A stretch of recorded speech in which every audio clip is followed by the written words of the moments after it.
Bueno, damos continuación a nuestro seminario aquí con la cuarta presentación, el segundo día. Oramos también para comenzar. Nuestro querido Padre que moras en los cielos, queremos invitar para que estés presentes, porque necesitamos que tu Espíritu nos guíe en el entendimiento, en el discernimiento. Nuestro corazón muchas veces nos quiere llevar a tomar decisiones, a cerrar la mente, a decir algo, a reaccionar, a frenar o a tomar una información así como no se debería. Por favor, guíe por ello nuestras palabras y también a todo oyente. En el nombre de Jesús pedimos eso. También que apoyes y proteges la producción aquí en la parte técnica. Amén. Entonces hemos visto aquí en un vuelo sobre esos años 80 y ahora entrando a los años 90 de la historia de nuestra iglesia, que después de rechazar el espíritu de profecía, en parte por lo menos, y en parte es casi como rechazarlo por completo, la iglesia manda a Elena White a Australia. Quiero continuar aquí y voy a seguir leyendo de ese libro de Gilbert M. Valentine, The Prophet and the Presidents, el profeta y los presidentes, Gilbert Valentine. Dice aquí el subtítulo, la influencia de Elena White sobre la lideranza de la Iglesia Adventista de Séptimo Día Temprana. Estoy aquí en la página 300, a ver dónde voy a continuar, 317. Elena White está en Australia. Ella no había recibido luz del cielo, pero ella se había sometido al deseo de la organización y se fue. Y una vez que estaba allá, se arrepintió y se dio cuenta que no había sido el deseo del Señor. Y esa opinión no cambió hasta el fin. O sea, no es que después se dio cuenta que sí el Señor quería, no. Eso, su opinión, su punto de vista acerca de ello quedó el mismo hasta regresar a los Estados Unidos después de mucho tiempo. Continúa aquí. Ella escribe en una carta en 1896 al presidente, a Olsen, y dice, las tareas que ella tenía que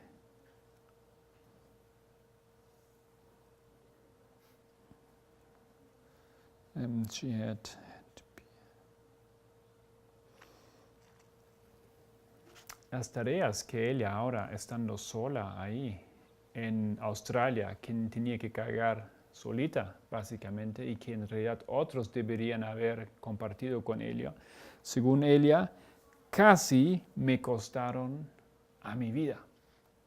¿Cómo?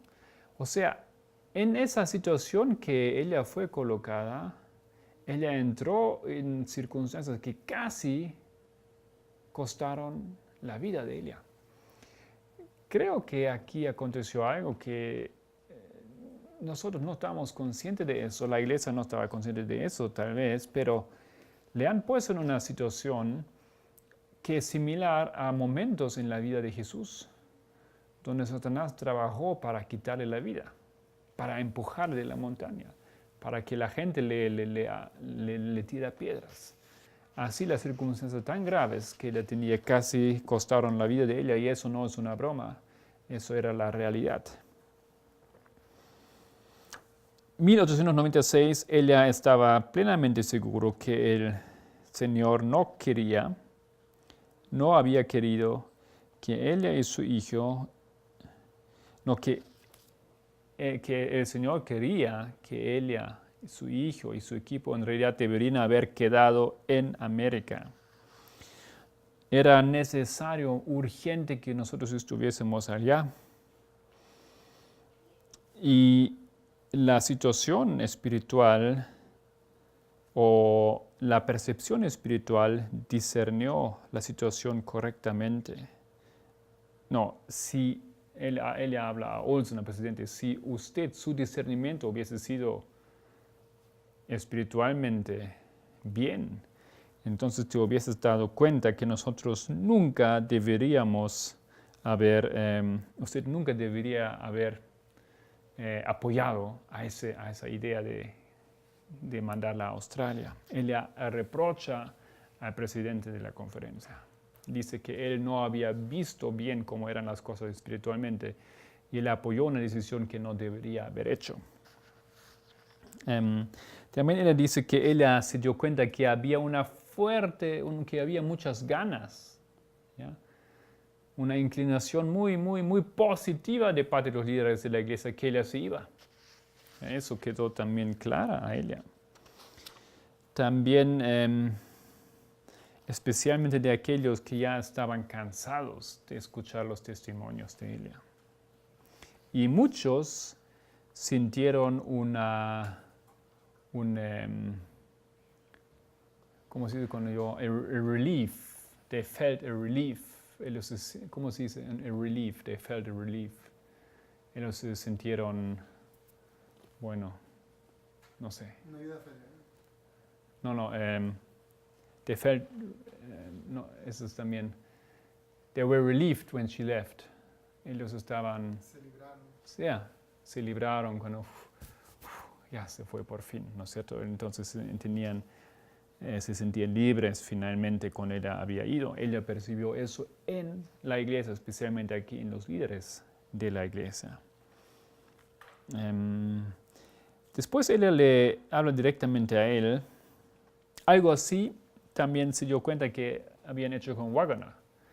A Waggoner le mandaron a Inglaterra por razones similares. Querían que él esté lejos, que nos deje aquí en paz, y le mandaron a Inglaterra también. Esa sería en Australia impoverished. Ella quedó pobre porque las necesidades de la obra eran más grandes del ingreso de dinero que le tenía. O sea, en gran parte ella fue lo que financió a la obra ya. Construcción de iglesias, pagar a grupos, a eventos, etc. Ella con su propio dinero que tenía de los libros, por ejemplo, ella invirtió eso en la obra. Y ya hemos descrito eso, digamos, la falta de voluntad de parte de la obra publicadora de promover las obras de ella, también ayudaron en ese proceso. No entró el dinero que podía haber entrado. Ok, le habla entonces a Olson y dice que ella vio y le escribió directamente que realmente había sido el deseo del Señor que ella trabaje junto a Él, o que los dos se pueden apoyar en esa obra. Ella quería que ella sería un apoyo y para él en esa obra es liderar la iglesia. Pero él no lo vio así. Rather, it was a result of man's devising. Él se dejó guiar por los consejos de los hombres. Y él no se dio cuenta de ese deseo, de lo que él escribió.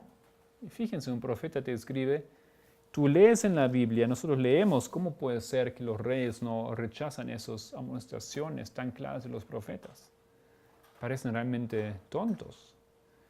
Pero aquí tenemos un presidente de la conferencia, 1890, en los años 1890, y lo mismo acontece con él. Él recibe carta del Espíritu de Profecía con consejos y él rechaza esos consejos y más bien escucha a los consejeros que él tiene. Llega él a la conclusión cansada y bastante pesimista en todo ese asunto y dice, I do not suppose I shall ever revisit America. Supongo que nunca jamás volverá a ver a los Estados Unidos, a América. Porque en noviembre voy a llegar a tener 70 años, dice ella. Solamente quiero tranquilidad. ella dice. Y aquí, estando en Australia, hay poco dinero y cada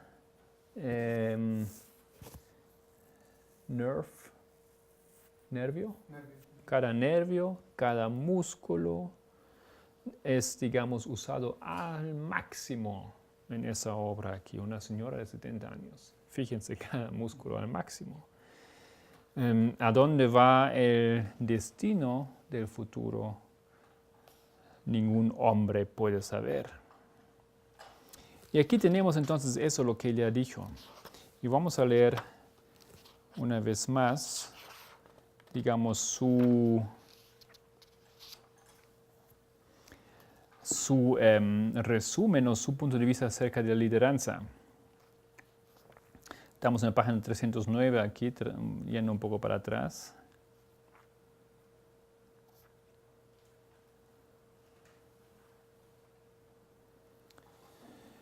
La conferencia general, ella dice, eso es en manuscritos 66 de 1998, eso está en Manuscript Releases, tomo 17, página 234. No hay en español, pero lo pueden encontrar en internet, en la página de Elena White, del Centro de Patrimonio White, en inglés. The General Conference, la conferencia general. What is it? ¿Qué es eso? ¿Qué es la conferencia general? Él le preguntó. Is it a general conference? ¿Es realmente una conferencia general? Or is it something wrapped up and called by that name? ¿O es algo que se ha organizado, que se hizo y simplemente lleva ese nombre? The leaders at the center of the work had lost the sense of the sacred character of the cause of God. Ahora el autor aquí dice que los líderes del centro del trabajo habían perdido la causa, la santidad de esa causa que ellos estaban supuestamente llevando a cabo. Continúa aquí ahora lo que ella dijo. The voice from Battle Creek, which has been regarded as authority in counseling how the work should be done, is no longer the voice of God. La voz de Battle Creek, que hemos entendido que es la autoridad en dar el consejo de cómo el trabajo se debería llevar a cabo, ya no es la voz de Dios. But it is the voice of whom? Pero es la voz de quién. Si no es la voz de Dios, ¿de quién es la voz? Queridos hermanos, fíjense, tenemos aquí ahora, estamos ahora en los años 96, ahora hemos leído un texto de 98, todavía ella está en Australia, todo ese tiempo ella está en Australia. Y tenemos aquí unas conclusiones que son realmente tremendas. Lo que ella ve es algo que acontece en la iglesia. Nosotros estamos aquí en la segunda fase, una obra destructiva. Lo han echado ahora.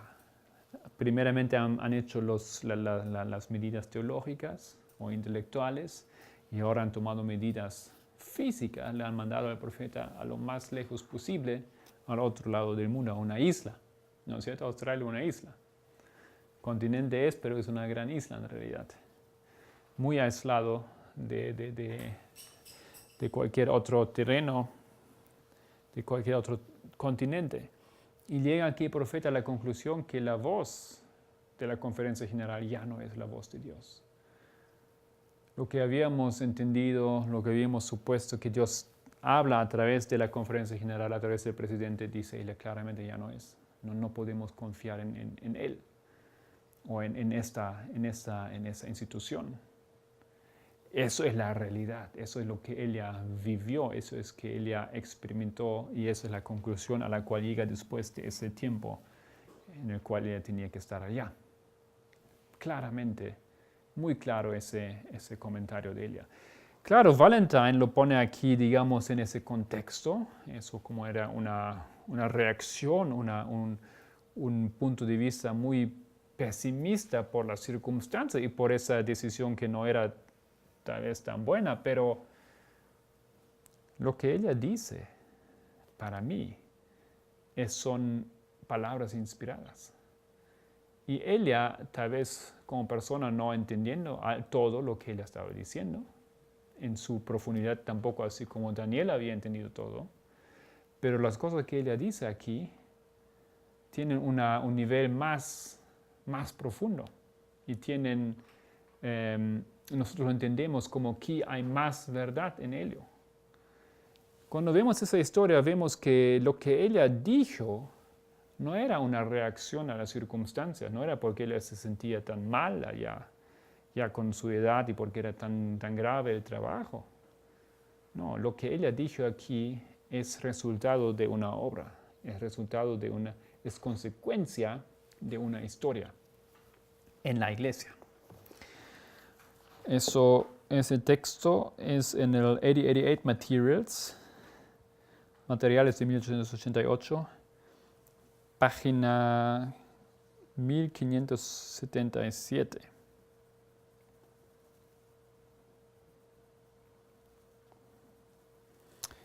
Desde luego nosotros no podemos al pueblo presentar que la voz de la Conferencia General y sus decisiones tienen que mover y controlarles, porque sus proposiciones y decisiones no pueden ser aceptadas. ¡Wow! Bueno, eso aquí es fuerte. Yo no quiero decir que ahora cada uno hace todo por su cuenta, pero aquí hay que tener mucha cautelosidad. Y hay que ver si realmente la decisión es una decisión del cielo. Y parece que aquí ese profeta, nuestro profeta, entiende que de aquí en adelante tenemos un cambio. Y el Señor como se retractó. Cuando él estaba con David, estaba con Salomón, después el Señor ya no estaba así, de esa manera, con los reyes después. Y lo que el Señor hizo al comienzo de la iglesia, al comienzo de su movimiento, de aquí en adelante ya no va a ser lo mismo. Y no para nada, el Señor ya no dio visiones para la iglesia en público. Entonces aquí esas son algunas cosas que podemos ver que acontecen.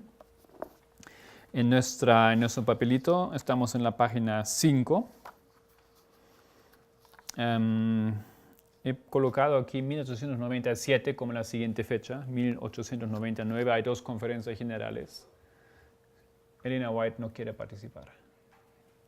No va. Tenemos otro presidente, mientras tanto, George Irwin, y ella no va allá. Se mantiene lejos. Eso es algo que nos debería dar a pensar. Estamos en 1899. Tenemos entonces una ausencia muy larga. Y recién en 1909,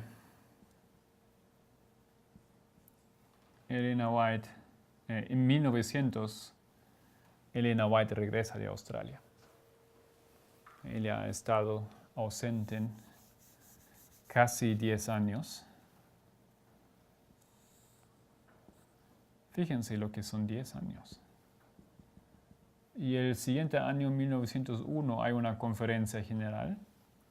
Y esa va a ser la siguiente conferencia donde ella participa. O la primera donde ella participa después de una década de ausencia.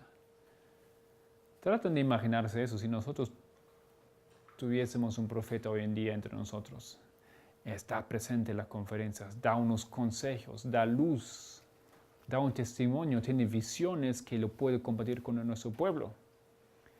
Pero hoy, en este año, es la última vez que él participa en una conferencia y la siguiente vez sería en el año 2023. 10 años ausencia de un profeta que vive en medio del pueblo. Bueno, ya no vivía en medio del pueblo, lo habían colocado en una isla lo más lejos posible. Entonces, en 1901, aquí en la página 5 y la página 6, abajo quiero leer un texto, Elena White vuelve a la plataforma de la iglesia. 1900 regresa, 1901 ella participa en una conferencia general por la primera vez y así aquí lo describen en el Testimonios para Ministros, en la introducción de ese libro. Elena G. White, de White, que acababa, abajo estamos en el último párrafo ahí. Elena G. de White, que acaba de llegar a los Estados Unidos después de pasar 9 años en Australia, recibió la invitación de asistir al Congreso de la Asociación General, celebrado en 1901 en Battle Creek. Era el primer congreso que asistía después de 10 años. El presidente de la asociación, Pastor G. A. Irvin, pronunció su alocución inaugural. A continuación, Elena G. de White pasó al frente manifestando su deseo de hablar. Se dirigió con fervor a la congregación, señalando la forma en que la obra de Dios había sido limitada en su desarrollo. Debido a que unos pocos hombres de Battle Creek estaban asumiendo responsabilidad que sobrepasaban sus posibilidades de atención. Bueno, no creo que eso es todo lo que ella vio. Aquí en esa introducción, ese libro publicado por la iglesia lo limita, digamos, a asuntos estructurales, a asuntos de organización, así como simplemente ya no era adecuado como la iglesia estaba organizada y por eso ella no podía hacer como debería haberlo hecho, pero es más que ello. Lo que está detrás de todo eso era una lucha espiritual, había una batalla espiritual. Y en esa batalla el enemigo había alcanzado un poco de ventaja. Elena White regresa y lo que ella introduce son cambios de la organización, cambios estructurales. Afirmó que esos hombres y la causa resultaban perjudicados cuando trataban de animar a los demás, a los que buscaran para conseguir orientación y consejo en cada aspecto de la obra. Afirmó que había hombres que ocupaban cargos de responsabilidad que habían perdido el espíritu de consagración tan esencial para hacer su tarea.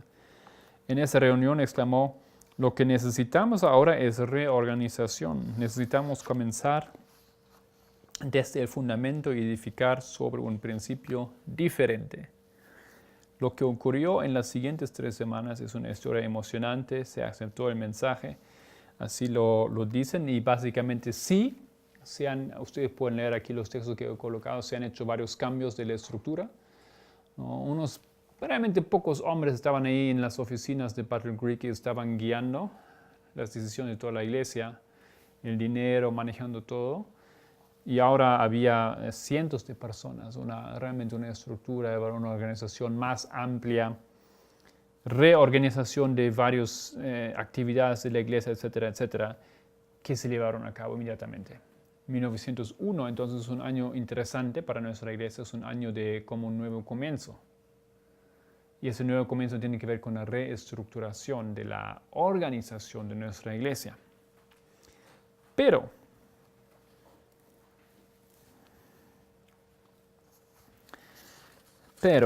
no era tanto todo tan bien como uno se puede imaginarlo. 1902, en el siguiente año, en la página 7, vamos a ver lo siguiente. El 18 de febrero, el sanatorio de Battle Creek es consumido por llamas. En el mismo año, la casa publicadora también quema. Desafortunadamente, continúa aquí Testimonios para Ministros, página 33, párrafo 3. Desafortunadamente, no todos los consejos de Elena White que fueron exclamados en la Conferencia General de 1901 habían sido puestos en práctica. Cambios que se deberían haber hecho en 2 instituciones en Battle Creek no se hicieron. acontecieron o pasaron 12 meses y en la noche de febrero 18 de 1909 el sanatorio quemó.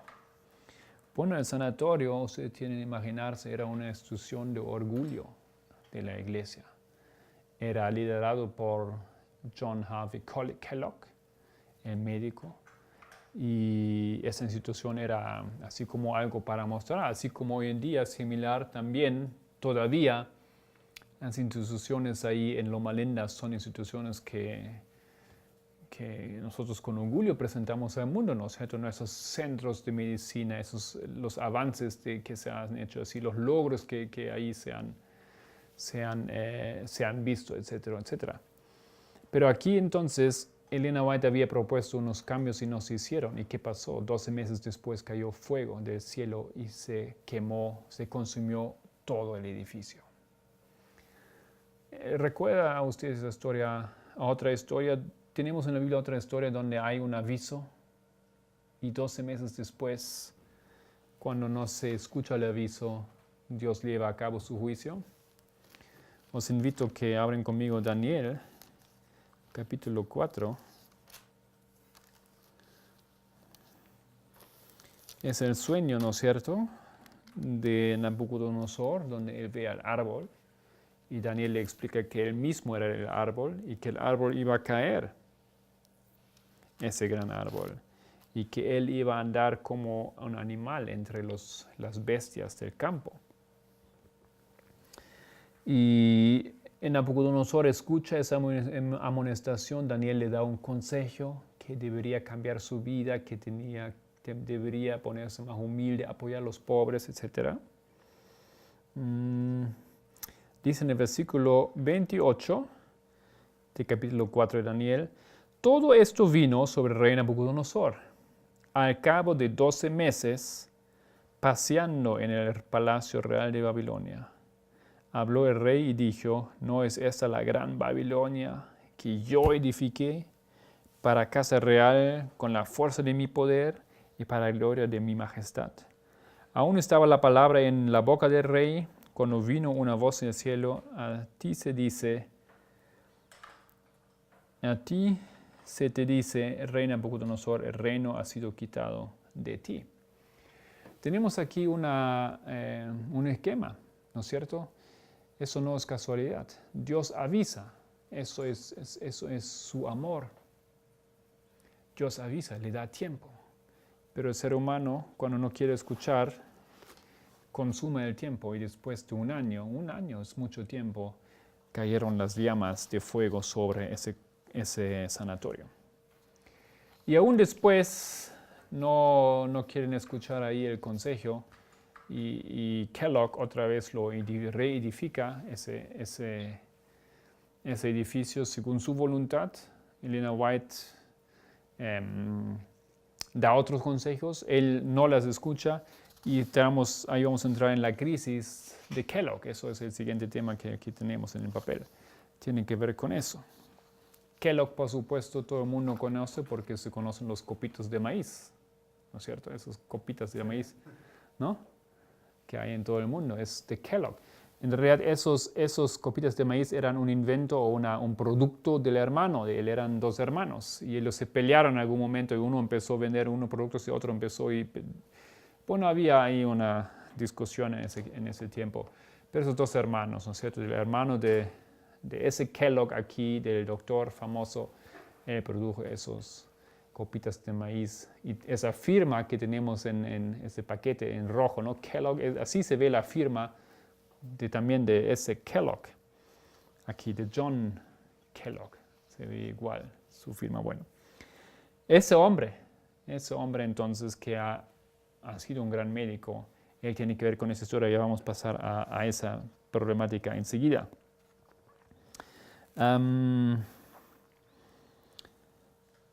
Antes de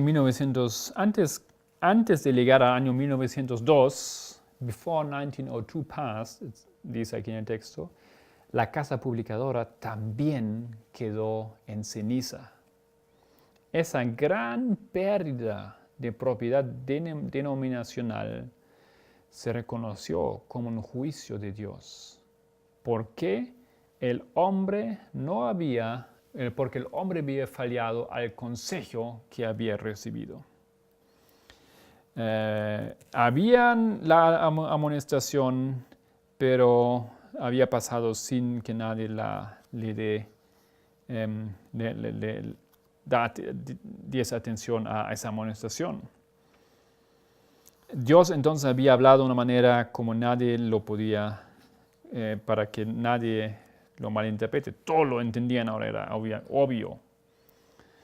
Entonces, en consecuencia de eso, la organización de la iglesia se puso en otro lugar, lejos de allá. De Battle Creek, en California está Battle Creek, o Michigan.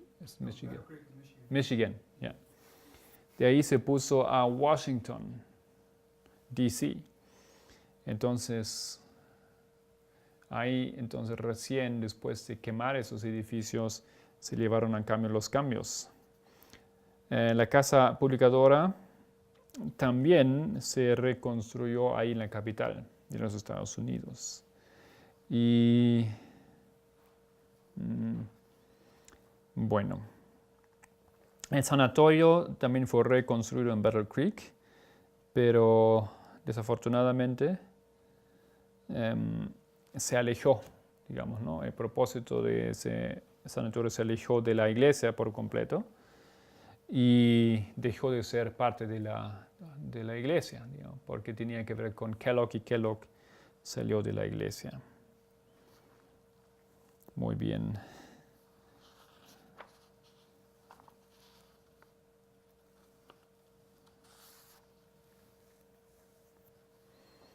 Ok. El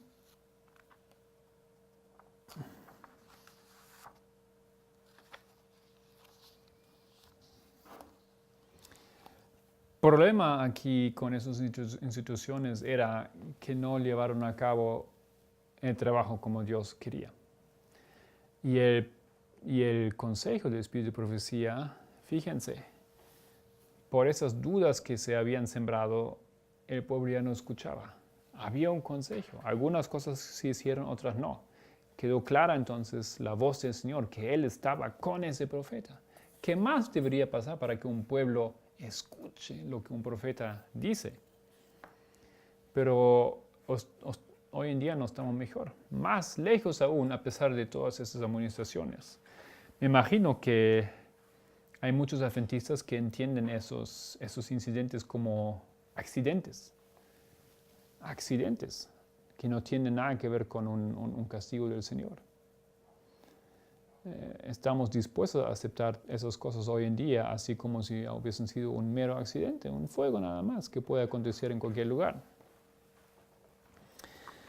Y la casa publicadora, eso es todo un complejo, un tema diferente, pero el problema con esa casa era que ellos produjeron cosas, material, imprimieron asuntos que no eran de la iglesia, o eran trabajos ajenos simplemente para financiarse. Y Elena White dijo claramente que eso no se debería hacer. Pero la iglesia permitió, la casa publicadora tomó otros trabajos y también tenía empleados que no eran ni siquiera adventistas. Entonces, hay más cosas aquí que acontecieron detrás de esos muros, esos edificios, que Elena White los vio y los reprochó, pero no se cambiaron. Y por eso vino ese castigo. No es que así nomás. Entonces aquí Dios dejó una señal muy clara. Y entramos entonces en una crisis, ahora crisis tras crisis. Las cosas tienen sus consecuencias. Las decisiones tomadas ahora tienen sus resultados. 1902 todavía, dice aquí en la página 8, manuscritos selectos, tomo 1, página 237. Finalmente mi hijo me dijo, mamá, debes leer por lo menos algunas partes del libro para que puedas ver si está en armonía con la luz de Dios te ha dado. Se refiere ella aquí a un libro que Kellogg había escrito. Se llama The Living Temple, el el templo viviente. ¿Ya? Eran sus ideas que él expuso ahí, textos bíblicos, etc. Y entonces Elena White lee ese libro, se sentó a mi lado y juntos leímos el prefacio y la mayor parte del primer capítulo y también párrafos de otros capítulos. A medida que leíamos, reconocí las primeras opiniones contra las cuales se me había ordenado que hablara en forma de advertencia durante los primeros días de mi trabajo públicos. Cuando salí del estado de Maine, fue para ir por Vermont y Massachusetts para dar un testimonio contra esas opiniones. Entonces ella, ahora recuerda, lo que ella ve en ese libro son cosas que ella ya tenía que luchar con esas cosas antes, muchos años antes, al comienzo de su obra. Reconoció esos errores aquí. Living Temple contenía el alfa de esas teorías. Sabía que la omega seguiría poco después y temblé por nuestro pueblo. Sabía que debía advertir a nuestros hermanos y hermanas que no debían entrar en controversias en cuanto a la presencia y personalidad de Dios. La presencia y personalidad de Dios. Las declaraciones presentadas en Living Temple acerca de ese punto son incorrectas. O sea, ella aquí dice claramente lo que Kellogg escribió era falso. Los textos empleados para apoyar la doctrina presentada son pasajes mal aplicados. Me siento impulsada a hablar negando la presentación de que las enseñanzas de Living Temple pueden ser apoyadas por declaraciones de mis escritos. Quizá haya en ese libro expresiones y opiniones que están en armonía con mis escritos y quizá haya en mis escritos muchas declaraciones que, tomadas aisladamente e interpretadas de acuerdo con el modo de pensar del autor de Living Temple, parecían estar en armonía con las enseñanzas de ese libro. Entonces aquí también vemos otra cosa que acontece, un mal empleo de los textos de Elena White. Kellogg comienza una cosa que nosotros vemos muy a menudo en muchas obras, incluyendo en obras de nuestra iglesia. Ustedes conocen los devocionales, por ejemplo. Hay un libro devocional que es muy apreciado por muchos de nosotros, Maranatha, pero, por ejemplo, en él hay algunos problemas graves simplemente porque las citas que se le colocaron allá están fuera de contexto. Y eso abre el camino para muchos de llegar a decisiones falsas. Por ejemplo, aquí hay asuntos con el tema de la deidad. Pero en español, el problema es un poco más grave porque el texto que ahí se encuentra en el libro, esa partecita del texto que está fuera del contexto, muchas veces ese texto tengo solamente esa parte traducida. En inglés yo puedo tomar esa parte y leer en su contexto. En inglés no puede, al español no puede porque no hay. O sea, por ejemplo, de los materiales 1888 se tomó una parte y esa parte se tradujo y se puso en el libro, ¿no es cierto? Y yo lo tomo así como está. Tenemos esa problemática, Elena White la ve ese problema en que Kellogg estaba haciendo eso en su obra herética y ella reprocha a él. Pero tenemos eso muy a menudo hoy en día, aún en esos textos que la iglesia libera. Los textos empleados para apoyar la doctrina presentada son pasajes mal aplicados. Me siento impulsada a hablar negando la presentación de que las enseñanzas del Living Temple pueden ser apoyadas por declaraciones de mis escritos, etc.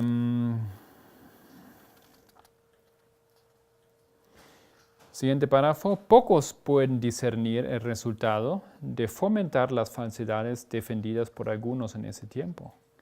Pero el Señor ha levantado la cortina y me ha mostrado el resultado que se producirá. Las teorías espiritualistas acerca de la personalidad de Dios, seguidas hasta sus conclusiones lógicas, destruyen todo el sistema cristiano. Anulan la luz de Cristo, que Cristo, al descender del cielo, dio a Juan para que éste diera a las gentes. Enseñan que las escenas que están precisamente delante de nosotros no son de suficiente importancia para que se les preste atención. Anulan la verdad de origen divino y despojan al pueblo de Dios de su experiencia pasada, dándola en cambio una falsa ciencia. Entonces, ese texto que tal vez muchos de nosotros conocen, ella lo pone aquí en el contexto de una obra que Kellogg escribió, una obra realmente diabólica. La idea que él tenía eran ideas como describimos al panenteístas. O sea, su idea era que Dios está dentro del pasto o dentro de la flor, porque la flor se mueve mirando al sol siempre. ¿Quién dice a la flor que tiene que hacer eso? Es una obra divina. Dios está dentro de ello. Esas cosas. El panenteísmo cree que Dios está dentro de las cosas. Dios está en la piedra, Él está ahí está Dios, en el agua, en la luz, en los animales, etc. Y Elena White dice que esa teoría eran completamente falsas, ¿ya? Eran espiritualistas. Y las consecuencias de esa idea falsa acerca de Dios era que el pueblo sería cegado, sería ciego en referencia a la amonestación que debería haber y rechazaría la luz que debería recibir para su salvación. Todo esto, queridos hermanos, hoy en día vemos a menudo. No es que digo que hay muchos que creen en el panenteísmo, pero otras ideas erróneas, vamos todavía a estudiar algunos puntos claves aquí en esta semana, se han aceptado y de manera que rechazamos las advertencias que han llegado para nosotros y que deberíamos en ese momento ver. En una visión nocturna se me mostró claramente que esas opiniones han sido consideradas por algunos como las grandes verdades que han de presentarse y hacerse resaltar en la actualidad. Se me mostró una plataforma asegurada con sólidas vigas, las verdades de la palabra de Dios. Alguien de gran responsabilidad en la obra médica estaba dirigiendo a un hombre y a otro para que aflojaran las vigas que sostenían esa plataforma. Entonces oí una voz que decía, ¿dónde están los atalayas que deberían estar de pie sobre las murallas de Sión? ¿Están durmiendo? ¿Recuerdan ustedes el texto de Nehemías? Nehemías va a investigar la ciudad. No había atalayas, estaban todos durmiendo. Estaba destruida la ciudad. ¿Dónde estás tú, hermano? ¿Dónde está tu intercesión? ¿Estás despierto? ¿Estás dispuesto a explicar con cariño a tu prójimo el camino que debería tomar? Queridos, aquí tenemos unos acontecimientos realmente tristes. Eso de Kellogg era un asunto que impactó la iglesia grandemente. Porque Kellogg era así una prominencia, era una persona que la iglesia estaba orgulloso de él. Él tenía descubrimientos en la medicina y él apoyó y ayudó mucho al avance de esa obra médica misionera y ayudó mucho que la iglesia, digamos, podía dar una énfasis importante en esto, en la alimentación y en la curación, en los métodos de curación, etc. Pero cuando él llega a tomar esas ideas, cuando él se opone al espíritu de profecía, cuando él rechaza los consejos que ella le da, entonces finalmente la iglesia toma la decisión y le echa. Y él es sacado de los libros de la iglesia y con él se va toda una obra. El sanatorio llanos de la iglesia, todos los que trabajan ahí, toda esa fama, toda esa influencia, todas esas posibilidades de trabajar y de beneficiar a la sociedad desaparecen. Eso era una crisis enorme, 1902. Voy a sacar un poco las fechas aquí porque algo más quería añadir. Tenemos aquí, en consecuencia de la conferencia, entonces, conferencia general, tenemos aquí el fuego que cae del cielo y que consuma esas dos instituciones de Battle Creek, el sanatorio y la casa publicadora. Y tenemos también la crisis de Kellogg. Todo eso solamente posible. Ustedes ven, eso es muy simple, ¿no? Tiene que ver con el espíritu de profecía. Kellogg se opone al espíritu de profecía, lo rechaza. Lo puede hacer porque ya la base aquí se había hecho, 83, 84, teológicamente de rechazarlo, de no aceptar todo lo que ella dice. Página 9. Simplemente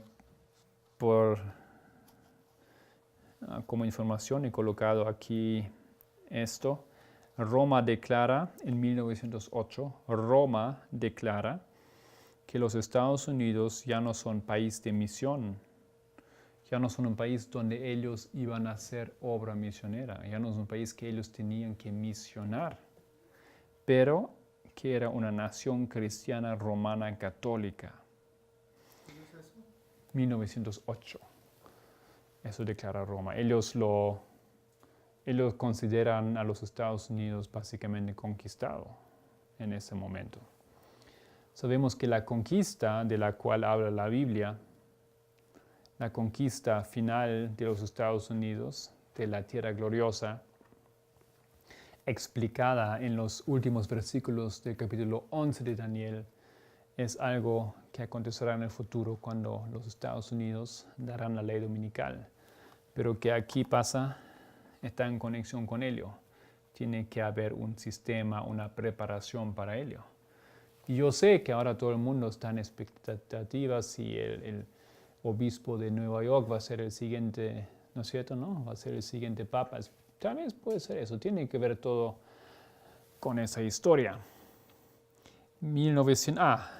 Había colocado una cosa aquí. No vamos a entrar todavía en esa temática. Vamos a usar 1 hora o 2 horas aparte para explicar eso.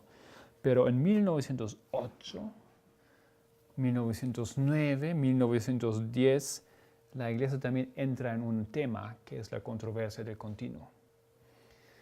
En la mañana hemos escuchado del hermano Pippenger, él explicando algo, y ayer también de ese asunto, de la importancia del continuo.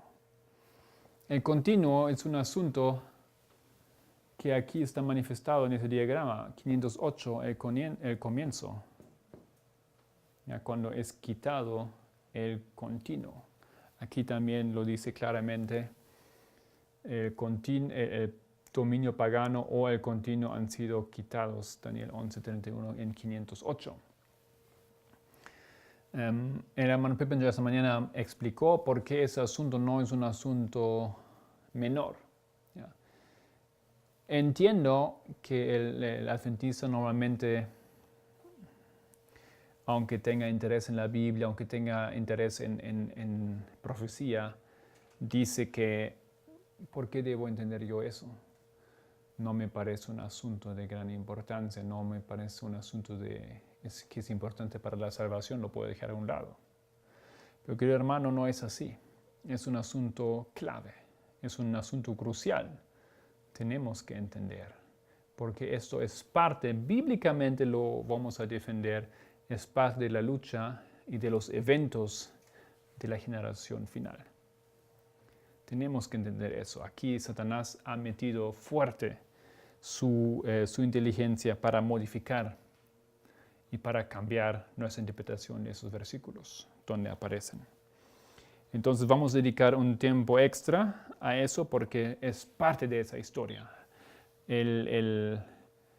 Los cambios que se hacen en el entendimiento del continuo son consecuencia de toda esa historia y es una de las culminaciones en términos proféticos. 1909. Había otra vez una conferencia general en Washington. Elena White en esa ocasión dice a Prescott que él no estaba en la posición donde el Señor le quería a él. Esa posición era, él era editor de la Review, en Herald de la revista. Y le da la instrucción que debería ser colocado en otro trabajo. Bueno, ¿quién es Prescott? ¿En dónde tenemos? He dejado el libro ahí, por favor, me alcanza. El libro Prescott, aquí estamos mencionando el nombre, es una persona que aparece. Aparece ya en 1888 como joven en la conferencia y ya en ese instante él también sugiere, muchas gracias, unos cambios. Lo que Prescott sugiere no es nada más ni menos que se deberían hacer cambios en los libros liberados por la Iglesia, incluyendo los textos de Elena White. ¿Quién era Prescott? Según Gilbert Valentine, que escribió también ese libro, W. Prescott, Forgotten Giant of Adventism's Second Generation, gigante olvidado de la segunda generación del adventismo. Creo que ese hombre juega un papel importante, si no primordial, en esta segunda generación. ¿Qué era la segunda generación del adventismo? Pero era la segunda generación en la destrucción. Su obra era una obra destructiva. Aquí en ese libro se le describe con una luz bastante agradable a ese hombre. Se trata de rescatar, digamos, ese gigante, ese héroe de la iglesia y recordar las grandes obras que él hizo. Pero lo que él era, tal vez podemos resumir antes de entrar más en esto en la siguiente presentación mañana. Lo que él era uno de los líderes de la iglesia. Era un hombre educado, era un hombre, podríamos decir, erudito. Ya tenía una formación universitaria y su especialidad era educación. Él lideraba colegios y por ese don que él tenía se les colocó más luego como director de educación de la iglesia. O sea, se estableció una posición de una persona que iba a organizar la educación de todo el sistema educativo de la Iglesia Adventista del Séptimo Día. Y él él mantuvo esa posición. O sea, su esfera de influencia era muy grande. El director de la obra educativa en toda la iglesia estaba en sus manos. Esa posición era una posición principal. También llegó a ser el editor de la Review and Herald. Y como escuchamos en la mañana, más tarde él sacó otra publicación, ¿cómo se llama? Una publicación en revista para evangelizar, para defender la posición de los cristianos contra los católicos, básicamente. The Evangelist, creo, ¿no? Se llamaba el evangelista, creo que se llama esa revista. Tremenda, hay mucho que decir sobre él y vamos a hablar algo. Eso es una biografía, parece que es la única realmente grande biografía profunda que se ha hecho y es una obra que salió hace pocos años, no sé cuándo fue editado eso, 2006, algo por ahí, 2005. Recomendable esa obra también para el estudiante de la historia y de los eventos, pero como ya le hemos dicho, entendemos que aquí se le demuestra esa historia con otra luz, ¿ya? Así como si fuese una historia bendecida y buena. Mientras que yo entiendo que esa historia en realidad es una historia muy triste, de decisiones erradas, de decisiones en oposición al deseo del Señor. Simplemente dejamos aquí esa cita en la página 9 y con eso concluimos para hoy, para mañana entrar más profundo a esa historia de Prescott. While at the General Conference session, en la página 9, of 1909, Ellen White was carrying a heavy burden, etc. Mientras durante la conferencia general de 1909, Elena White estaba cargando un peso muy pesado acerca de la experiencia espiritual y del crecimiento de los hombres en posiciones de lideranza, especialmente el anciano Prescott, el editor del Review and Herald. Ella escribió en junio, el 3 de junio, primero en términos generales, después más específicos: el Señor no está agradado con el avance que ha hecho, el avance espiritual que se ve o que hizo el anciano Prescott. Él no está donde el Señor quisiera que esté. O sea, Prescott, que estaba ahí en la posición de editor de esa revista importante, más importante de la iglesia, Dios no quería que él esté ahí. No debería tener esa función. Él recibiría mucha más fuerza espiritual si él la mayoría del tiempo estaría en el campo tratando de ganar las almas para la luz de la verdad. O sea, aquí hay un consejo: Prescott debería dejar esa posición y debería ir a trabajar en el campo misionero. Pero interesante es que ella dice, he would be the recipient of much greater spiritual strength. Él sería el beneficiado. Entonces la situación aquí, ella tiene temor por él. ¿Ya? Dios quiere ayudar a él. Hay un problema que él no tiene resolvido. Él tiene que lograr algo espiritualmente en su vida. Y ahí en la posición que él está, no lo lograría. Hermano Prescott, su habilidad ministerial es necesitada en la obra de Dios y requiere que usted trabaje o que esté en las ciudades. Se me ha dado la instrucción que se necesita usted en el campo para abrir la obra evangelística. Si usted confiaría o confía en el Señor y daría a las personas el mensaje de la verdad, una reforma hermosa se vería. Bueno, vamos entonces a partir de mañana a decir algunas cosas más de ese hombre, porque como yo brevemente he dicho, lo que ese hombre propone era nada más y nada menos que reescribir todos los libros de la iglesia, incluyendo el Espíritu de Profecía. Entonces invitamos a los oyentes para que continúen mañana. Entramos mañana en esa historia de Prescott, en la historia de los cambios de los textos de los libros de Elena White y otros libros.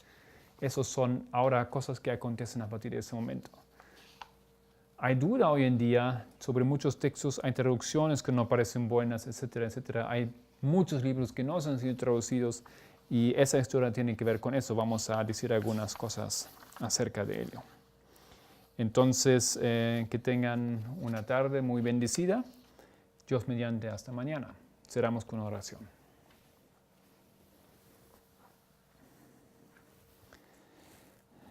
Querido Padre, muchas gracias por esa tarde o por ese día y esas horas que hemos tenido aquí.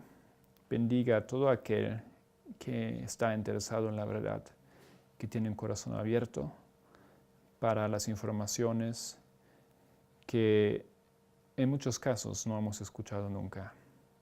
En el nombre de Jesús, gracias por la fuerza y tu protección. Amén.